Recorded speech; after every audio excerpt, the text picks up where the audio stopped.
Greece is a proud nation and a very long-standing ally of the United Kingdom, and we respect the decision of its people.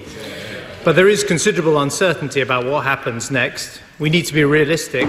The prospects of a happy resolution of this crisis are sadly diminishing.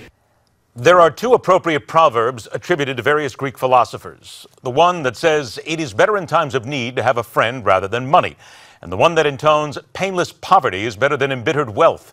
In light of what is happening at the moment in Greece, friends aren't worth a drachma in Athens at the moment, and the pain of poverty is becoming the stuff of political and social insurrection. As stock markets went nosediving Monday, what are the powerful in America doing to ensure it doesn't leave us having only what is stashed under the mattress? Welcome back our Monday trip inside the Beltway with Newsmax Chief Washington Correspondent John Gizzi. John, I know you had a chance to be around the president, to be around everybody today, to be part of the usual press corps on a Monday. I'm curious now, what are they talking about with regard to the implications and the ramifications for the global economy and the U.S. economy? Well, let me give you the line directly from the White House, Ed. Press Secretary Josh Earnest told us that the position of the United States, even after the referendum in Greece to reject the austerity measures, remain the same. Namely, that the administration hoped that the Greek government could resolve its differences with its partners and continue not only as a part of the European Union, but to a period of prosperity and economic reform. Now, that said, he also assured his listeners that the American banking system so far was put at very little risk by the Greek banking system. Now remember, this in the immediate future is true. In the long run, as former Treasury Secretary Larry Summers wrote, we heard this about the housing bubble, we heard this about Lehman Brothers before the collapse in October of 2008, and we heard it about the genesis of the Great Recession in Europe. In the end, because of the global economy and so many were interconnected, it hurt.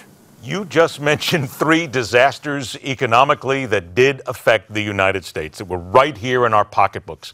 So when you hear an administration talk like this and say, "Don't worry about it, John, everything's fine, we have this under control." Look, I got to tell you, John, the American people, you I guess as well, are going, "Wait a minute, guys, you haven't shown us yet that you quite understand what's happening globally. Why should we believe you now?"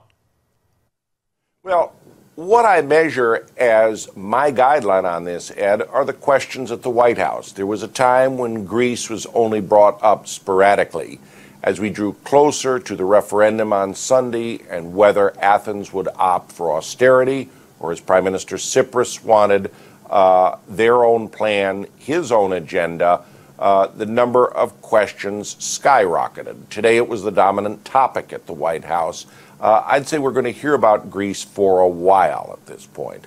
Would you believe that the administration is considering at least the fact that this is not going to be the only one? We have Spain, there's Portugal, and others, that they are at least preparing for it and at least have some sort of plan if it does come home to roost? My contacts in Spain tell me that Podemos, which is the opposition party patterned in many ways after Tsipras's Syriza party, the party of the radical left, and that's an exact translation, is poised to make historic gains, and it's only a year old, if that. Now, the difference in Spain is that Prime Minister Rajoy's Popular Party has indeed adapted austerity measures. He's taken some hits for it, but the Spanish economy grew by 3.3% this year. So there is a chance that we'll see the left emboldened by the Greek results, but we will see a more stable government stay in power in Spain. All right, John, I got about a minute left here. You mentioned parties. Let's bring it back home. First, the Republican Party, first and foremost. Rick Perry is calling on the GOP to court black voters in 2016 through the party's message of economic opportunity. You wrote that. Let me ask you, is the rest of the GOP getting the message? I think so, because I went believing he would just give a speech on the economic agenda he was offering when he spoke at the National Press Club Friday. Governor Perry surprised everyone with his challenge to fellow Republicans to reach out and once again be the moral heirs to Abraham Lincoln. It was a powerful address, and he pointed out, while he's proud to live in a country with its first black president, President Obama can't be proud that those living beneath the poverty level have doubled under his watch. That's his agenda, economics and growth for all Americans. And the fact that you're bringing it up and there was so much response to that article tells me Perry may be onto something. You may indeed. Everybody is looking for that one niche that'll get them noticed, and Rick Perry may have just found it. Let's see if everybody else listens. Make sure you go to Newsmax.com. Look for the article. It is entitled Perry Calls on Republicans to Court Black Voters in 2016. It was written by our own John Gizzi. John, always a pleasure, my friend. Take care. We'll talk to you soon.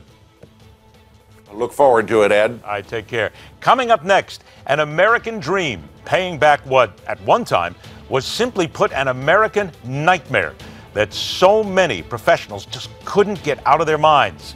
It's gone now. We'll explain when we come back right here on The Hardline.